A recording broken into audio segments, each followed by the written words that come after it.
Hey, this is Justin Bieber. This is Gwen Stefani. Hi, this is Madonna. What's up, you guys? It's Nicki Minaj. Radio Afrique Santé. C'est la radio que vous aimez.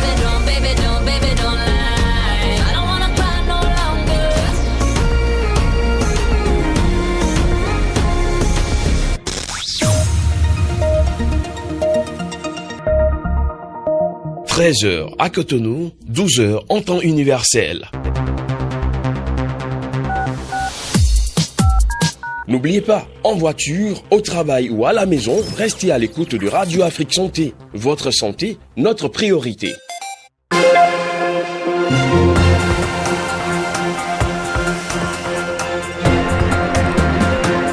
Jeudi 31 octobre 2024, mesdames, messieurs, bonjour et bienvenue dans ce 13h de Radio Afrique Santé dont voici le sommet.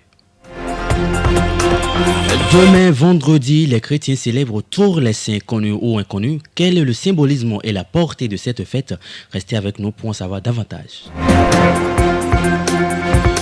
Qu'est-ce que le bilan de santé? Pourquoi est-il bien de le faire et quelle fréquence faut-il faire son bilan de santé? Élément de réponse dans la page santé de ce 13h. La page sportive de cette édition, c'est dans une vingtaine de minutes. Voilà donc pour les titres. À présent, le développement. Mesdames, Messieurs, à nouveau, bonjour. La Commission électorale nationale autonome Sénat organise du 29 au 31 octobre 2024 la deuxième édition des journées portes ouvertes. Et l'institution que préside Saka Lafia se rend ainsi accessible à diverses catégories socio-professionnelles. Ces journées portes ouvertes visent à permettre au public de découvrir les rouages de la Sénat en matière d'organisation des élections au Bénin. Hier, mercredi 30 octobre 2024, les professionnels des médias étaient à l'honneur. Au cours de cette journée, les hommes des médias ont été entretenus sur la composition, les attributions, le fonctionnement de la CENAR et les innovations qui sont en préparation au sein de l'institution pour la réussite des élections générales de 2026 au Bénin. Réuni en conseil des ministres mercredi 30 octobre 2024, le gouvernement a officiellement annoncé l'établissement du Centre national des productions biologiques à usage vétérinaire, un organisme public placé sous l'autorité des ministres de l'Agriculture, de l'Élevage, de la Pêche. Suivez ici un extrait des mesures normatives prises par le gouvernement en conseil de ministres. Le point est présenté ici par Wilfried Léandre Ngweji. Les principales maladies auxquelles sont sujets les animaux d'élevage ont une incidence économique réelle sur la production et constituent une limite à leur développement. Pour lever cette contrainte et contribuer à terme à l'accroissement du cheptel, de la productivité et à la compétitivité des filières animales, l'accent doit être mis sur la prophylaxie médicale qui consiste en des soins préventifs. Elle suppose la disponibilité en quantité, en qualité et en temps réel des vaccins à l'échelle nationale. Aussi, au regard des enjeux actuels, convient-il que le centre dédié mis en place au ministère de l'Agriculture, de l'Élevage et de la Pêche soit restructuré pour générer plus d'impact au profit du sous-secteur de l'élevage. C'est pourquoi le Conseil a décidé de l'ériger en établissement public dont les statuts sont, par la même occasion, approuvés. Il sera notamment chargé de assurer la disponibilité permanente, la qualité et la distribution des produits biologiques à usage vétérinaire sur l'ensemble du territoire, accroître les capacités de contrôle des maladies animales à travers les laboratoires vétérinaires, fabriquer sur place des vaccins vétérinaires de qualité. Les ministres concernés prendront les dispositions nécessaires à son opérationnalisation. Comme autre mesure normative, ont été adoptés les décrets portant création et approbation des statuts du Centre d'assistance psychiatrique et d'accompagnement des personnes en situation de mendicité, puis de la Société de productions audiovisuelles SOPA SA. En termes de communication, le gouvernement s'est penché sur plusieurs sujets dont l'indemnisation des populations qui ont perdu leur habitation et autres dans le cadre des travaux entrepris à Cotonou et qui sont d'intérêt public. En point 1, indemnisation des personnes affectées par le projet de construction du quartier culturel et créatif de Cotonou, de sa base logistique et autres bâtiments connexes. Certaines infrastructures impactées par le projet sont implantées sur le domaine dédié et appartiennent à des particuliers. Une évaluation immobilière a donc été faite aux fins de verser aux personnes affectées des indemnités de dédommagement après déduction des loyers dus par chacune d'elles au titre des baux amphithéotiques qui les lient à l'État. En point 2, contractualisation pour la gestion opérationnelle de l'assurance maladie du projet Assurance pour le renforcement du capital humain. Dans le but de réduire considérablement les inégalités de genre et le faible accès des personnes démunies à la sécurité sociale, le gouvernement a opté pour le déploiement de l'assurance maladie obligatoire à tout résident sur le territoire national à travers la mise en œuvre du projet Assurance pour le renforcement du capital humain. À cet effet, l'Agence nationale de protection sociale a convenu de l'implémenter suivant l'approche du faire-faire. Les diligences entreprises à cette fin ont permis de retenir une structure expérimentée, faisant ses preuves sur le continent, offrant une couverture fonctionnelle complète, qui inclut la gestion des adhésions et des sinistres, l'émission des factures, le tout en tenant compte des besoins spécifiques de l'agence, du niveau de connectivité des formations sanitaires béninoises et s'engageant pour la digitalisation complète du processus de prise en charge des dits sinistres. Le Conseil a marqué son accord pour la signature d'un contrat avec cette structure qui devra, dans un délai de 6 mois, s'installer et procéder au lancement de ses activités. En point 3, mission de contrôle technique. Dans le cadre du projet de construction de Semesiti, dans la commune de Ouida, phase 1. Pour rappel, le dit projet vise à promouvoir le développement d'une économie du savoir et de l'innovation, pourvoyeuse d'emplois et de richesses, offrant un cadre favorable et attractif pour plusieurs types de partenaires. Ceux-ci comprennent les écoles et universités, les laboratoires et centres de recherche, les incubateurs d'entreprises innovantes, de même que des communautés d'étudiants, de chercheurs, d'enseignants, de professionnels, d'entrepreneurs et d'investisseurs aussi bien béninois qu'étrangers. Quelques autres nouvelles sur le plan international, voilà, avec Kamen Rodeo.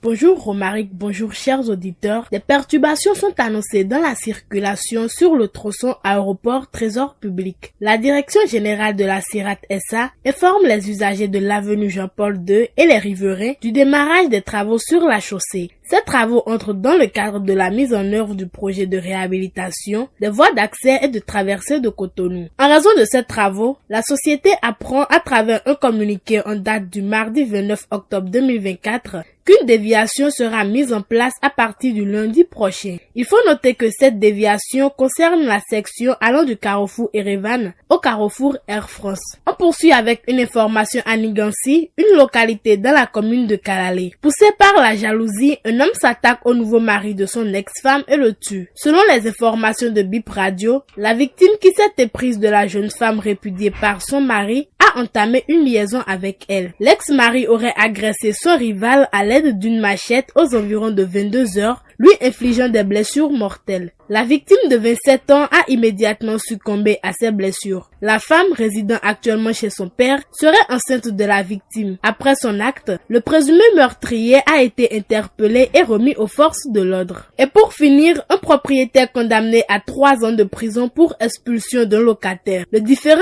a été déclenché lorsque le locataire, accompagné de sa famille, a été expulsé de son logement en pleine nuit en raison d'un prétendu loyer impayé. Le plaignant a expliqué qu'il avait accumulé un retard de 2 mois de loyer, mais qu'il disposait encore d'une caution couvrant 2 mois versée au début du contrat de location. Au cours de l'audience, il a insisté sur le fait que cette garantie aurait dû lui permettre de rester dans le logement. Le propriétaire a de son côté contesté les accusations portées contre lui, arguant que le locataire n'avait pas payé son loyer depuis 3 ans, accumulant ainsi une dette évaluée à 1,5 million de francs CFA. Les débats en cours ont mis en lumière des incohérences dans les déclarations du propriétaire. Les éléments présentés par le locataire et les preuves fournies ont conduit le tribunal à reconsidérer la situation. Après un examen minutieux du dossier, le tribunal a statué que l'expulsion était injustifiée. À la suite de cette affaire, le propriétaire a été condamné à une peine de prison de 3 mois.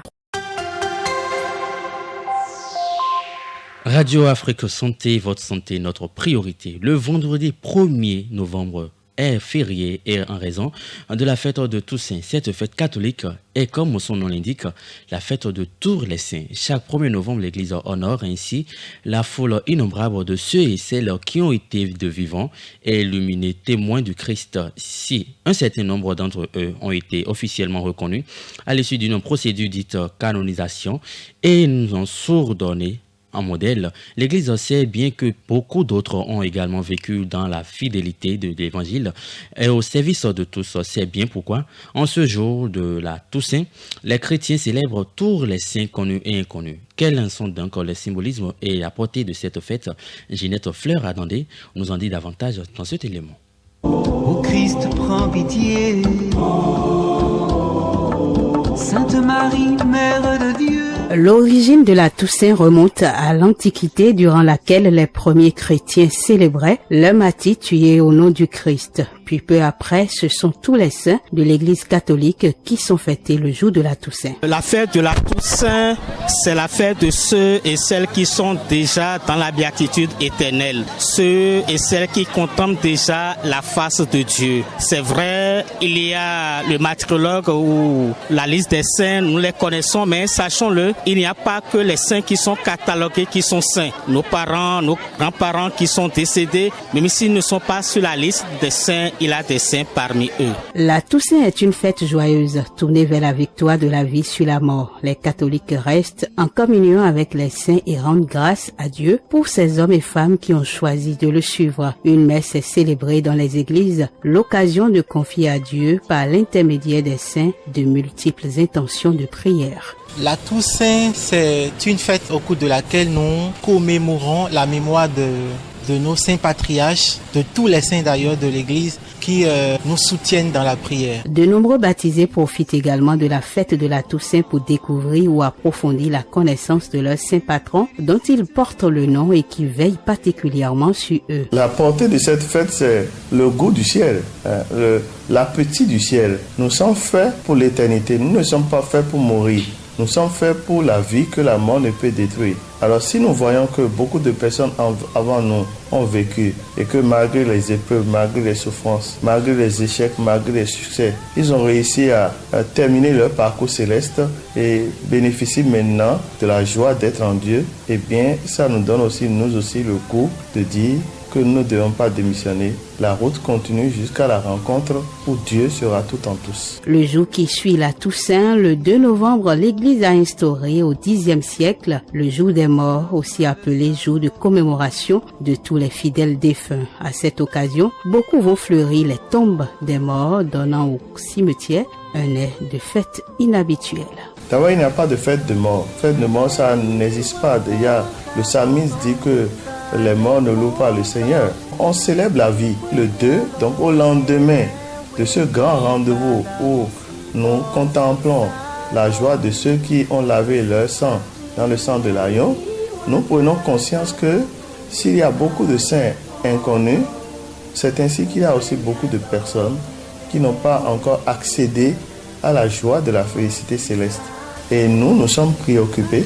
C'est pour cela que nous prions pour eux. Donc le 2 novembre, c'est la journée de prière pour nos parents défunts. La sainteté n'est pas une voie réservée à une élite. Elle concerne tous ceux et celles qui choisissent de mettre leur pas dans ceux du Christ. Le saint, c'est celui connu ou inconnu qui est parvenu à la béatitude, c'est-à-dire le bonheur, le véritable bonheur. Nous avons cette catégorie de personnes qui, de par notre foi, nous disons qu'ils sont parvenus au bonheur éternel. Cette béatitude divine est une occasion, c'est une grande joie. Et donc lorsque nous fêtons les saints, nous sommes dans la joie et la liesse parce que, le rassemblement des saints forme ce que nous appelons l'Église triomphante. Ce peuple, ce grand peuple, composé de toutes les races, toutes les cultures et toutes les langues possibles et qui se retrouvent devant le Seigneur pour le magnifier éternellement. C'est ce que tout chrétien désire fortement. Le pape Jean-Paul II nous l'a fait comprendre en béatifiant et canonisant un grand nombre de personnes, parmi lesquelles des figures aussi différentes que le père Massimilien Marie Kolbe, Edith Stein, Padre Pio ou encore Mère Teresa. chevrier. Merci donc à vous, Ginette Fleur Adondé. S'il est essentiel de pouvoir se soigner, il est tout aussi important et même prioritaire de jouer la carte de la prudence. Si ailleurs les populations ont l'habitude de faire le bilan de santé en Afrique et particulièrement au Bénin, beaucoup perçoivent ça comme un rêve accessible aux riches. Pourquoi faire son bilan de santé reste une décision responsable qu'il faut prendre pour se préserver. Qu'est-ce que le bilan de santé? Pourquoi est-il bien de le faire et quelle fréquence faut-il le faire, son bilan de santé? Dr Dandino Jean-Claude, médecin généraliste exerçant dans le secteur privé au Bénin, nous parle ici au micro de Grace Adjé. Je dirais que le check-up général, c'est un bilan de santé, un bilan de contrôle, qui est surtout à but préventif, qui est très important dans la médecine de travail qu'on demande souvent avant d'octroyer un travail à quelqu'un. Donc c'est un bilan de santé que n'importe qui peut faire juste pour prévenir une maladie. L'OMS définit la santé comme étant un état de bien-être complet, physique, mental, social et pas seulement une absence de maladie. Donc ce n'est pas quelqu'un qui est malade, il y a forcément des plaintes qui peuvent faire un check-up général. Donc le check-up concerne tout le monde déjà et permet de prévenir et de dépister précocement tout ce qui peut être maladie, tout ce qui peut être pathologie chez l'individu. Pourquoi c'est bien de le faire? À cause du but, comme je l'ai dit, c'est dans un but préventif, c'est dans un but de dépistage précoce. Parce que lorsqu'on dit un check-up général, c'est quand même un examen complet de tous les organes, de tout le système cardiovasculaire, le système auditif, le système visuel, le système digestif, tout le système. Parce qu'il faut aller voir un médecin qui va réexaminer, qui va faire l'interrogatoire, qui va poser des questions, qui va orienter ensuite des examens sanguins, s'il le faut, d'autres examens paramédicaux pour pouvoir soit établir un diagnostic, soit confirmer ou infirmer un diagnostic ou faire un diagnostic précoce, c'est-à-dire faire un bilan complet des sérologies, une biochimie, une analyse des urines et tout par rapport aux plaintes que le malade définit ou non, il va orienter quand même par rapport aux antécédents, que ce soit personnels ou familiaux du patient. Donc c'est bien de le faire parce que ça va permettre un dépistage précoce d'une pathologie ou prévenir une maladie. Normalement, on fait un contrôle de santé chaque année. En dehors de toute maladie chronique, il faut aller vers un médecin chaque année, faire son bilan de santé. Maintenant, s'il y a déjà une pathologie qui existe, il faut y passer. Dès qu'il y a une plainte, il faut y passer tous les 6 mois. Les reins sont les organes qui assurent notamment la filtration du sang et la production de l'urine. Ils jouent un rôle essentiel d'épurateur et de régulateur de l'organisme. Comment les maintenir en bonne santé? L'infirmier Fiak Koudjina nous répond au micro de Samoulou Kora. Fiacre Koudjina, bonjour et merci de nous avoir accordé cet entretien. Alors dites-nous, quels sont les principaux facteurs de risque pour les maladies rénales et comment peut-on les éviter? Alors, comme principaux facteurs de risque des maladies rénales, nous avons le diabète, l'hypertension artérielle, les antécédents familiaux, les maladies cardiovasculaires, le tabagisme, l'obésité, l'âge avancé, la consommation excessive de certains médicaments et les infections récurrentes. Alors, pour réduire le risque des maladies rénales, il faut essayer de maintenir une glycémie normale. Maintenant, pour ces personnes qui sont déjà atteintes du diabète, il va falloir un suivi régulier avec un professionnel de la santé. Il faut essayer de maintenir une pression artérielle inférieure à 13,8. Il faut essayer d'adopter une alimentation équilibrée et riche en fruits, légumes et boire de l'eau en quantité suffisante, ce qui aiderait les reins à éliminer les toxines. Donc, éviter le tabac, éviter la consommation abusive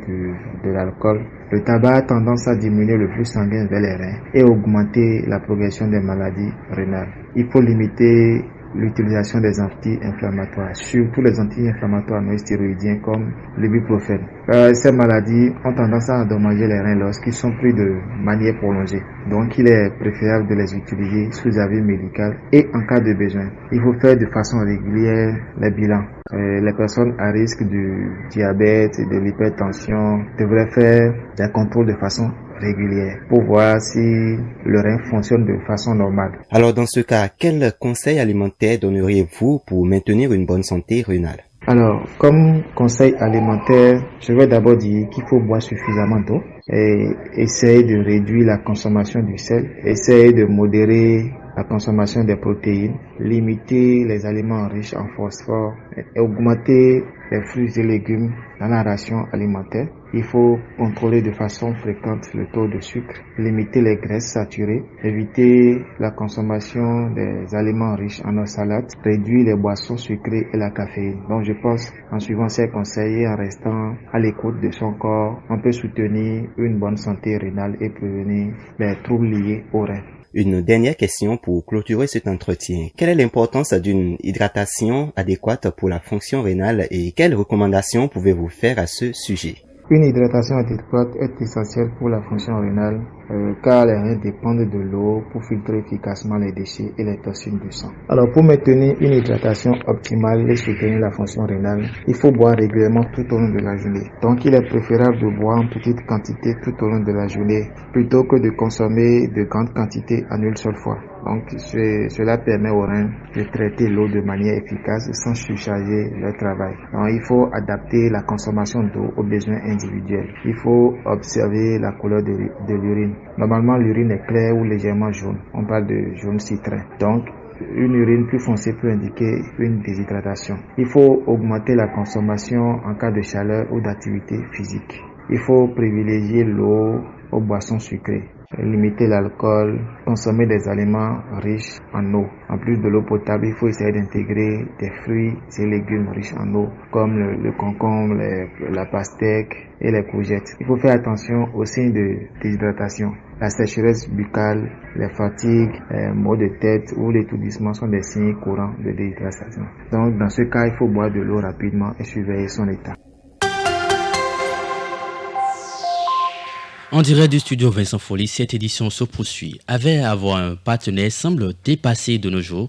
Les jeunes s'adorent alors au multi-partenariat. Cette pratique qui prend de plus en plus l'ampleur n'est pas sans conséquences sur ces derniers. Suivez ici l'avis de quelques citoyens au microphone de Kamel Rodon. Le multi-partenariat est jeune, comme conséquence, on peut dire des bagarres, des discussions, il y a plein de choses. On peut avoir assez de dépenses, tu vas dépenser tellement que de là tu commences à t'adapter déjà à la polygamie. C'est l'argent qui pousse les jeunes filles à faire tout ça là. Non seulement l'argent, il y a d'autres, les parents ont d'argent, mais elles n'ont pas encore trouvé le genre de mec qu'elles cherchent. Elles veulent un beau gars ou bien un gars qui a voiture ou bien un gars qui a moto. Conseil de faire un choix parce que dans la vie il faut bien prendre soin de son corps. Il faudrait qu'on évite les infections, les maladies qu'on ne sait pas, le sida, il y a assez d'infections. Conséquences des sida, maladies d'infection. Les jeunes aujourd'hui, il faut faire très attention. Et c'était à l'instant l'avis de quelques citoyens sur la question du multipartenariat au microphone de Kamel Rodon. À présent, quelques actualités internationales au micro de Mathilde Aymon. En Côte d'Ivoire, les associations syndicales d'élèves et d'étudiants n'auront plus leur place dans les établissements scolaires et universitaires. Le mercredi 30 octobre, le gouvernement a adopté un décret de dissolution de ces organisations. En effet, la décision intervient alors que la violence au sein des universités a récemment atteint un point critique avec l'assassinat de 2 membres de la Fédération estudiantine et scolaire de Côte d'Ivoire entre août et septembre dernier. Ce drame a conduit à l'arrestation de plusieurs dirigeants de cette organisation, souvent accusées de régner d'une main de fer dans certains établissements scolaires et universitaires. Au Tchad, 3 jours après l'attaque de Boko Haram contre une base de l'armée tchadienne, une réunion inaugurale du comité de pilotage des organisations de la société civile du bassin du lac Tchad était organisée mercredi à N'Djamena. Cette réunion de sécurité a permis aux représentants des organisations de la société civile du Niger, du Cameroun, du Nigeria et du Tchad de se pencher sur leur contribution pour consolider la paix dans la sous-région. Et puis de notre côté en Guinée, les autorités ont annoncé mardi la dissolution de 53 formations politiques. Les 3 grands partis du pays ont eux été placés sous observation et suspendus. Argument avancé, absence de validité d'agrément ou encore manque de transparence sur la compatibilité. Le timing de cette décision interroge dans le rang de l'UFR et du RPG. Et pour terminer, le président de la République démocratique du Congo, Félix Tshisekedi, a été reçu ce mercredi par son homologue ougandais. Les 2 hommes ont échangé longuement sur l'opération militaire conjointe menée par leurs 2 armées dans l'est de la RDC contre les groupes armés d'origine ougandaise. Ils ont également abordé la question des tensions croissantes entre Kinshasa et Kigali, alimentées par les avancées du M23 dans le Nord Kivu.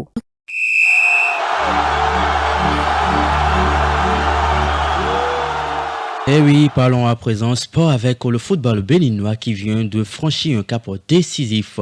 La Fédération béninoise de football a décidé d'introduire la technologie de l'assistance vidéo à l'arbitrage dans le championnat national de football. Une première historique qui se déroulera les 9 et le 10 novembre 2024 lors de la 7e journée de la Ligue Pro.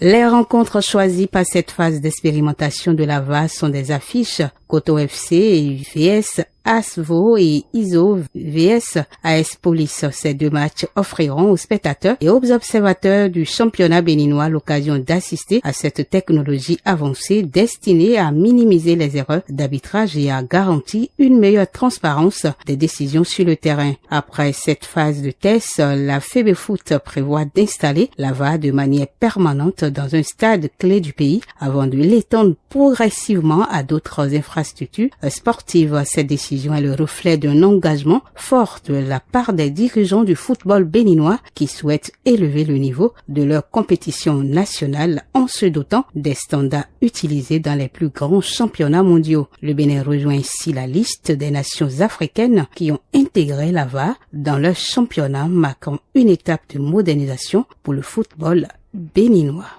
Emmanuel Adebayor, icône du football togolais, a officiellement mis fin à sa carrière sportive. Il a célébré son jubilé à Lomé, un événement marquant qui a réuni de nombreuses célébrités de football international.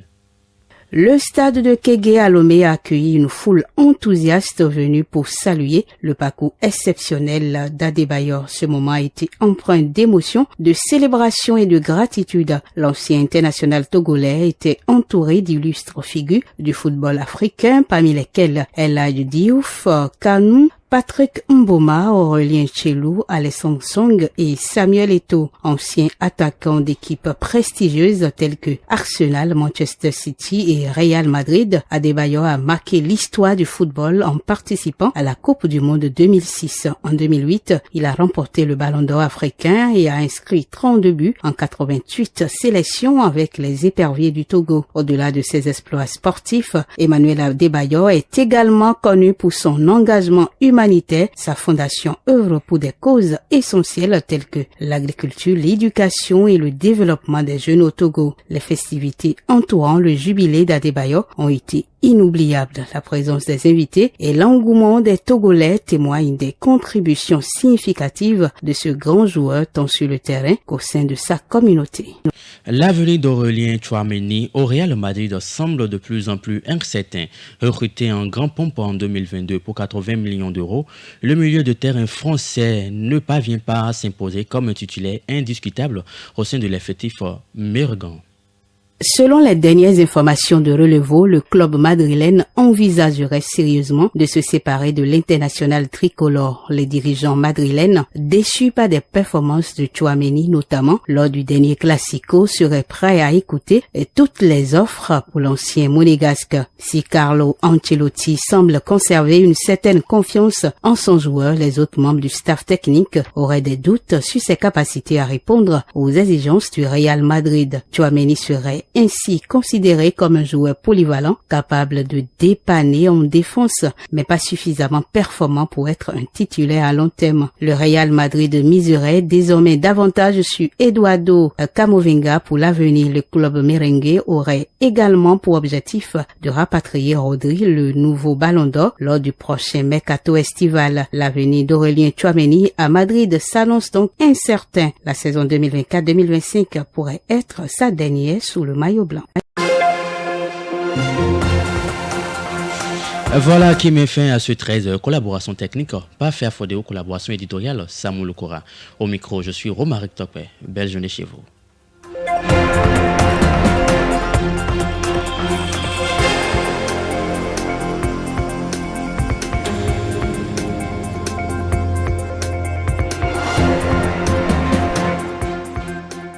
Radio Afrique Santé.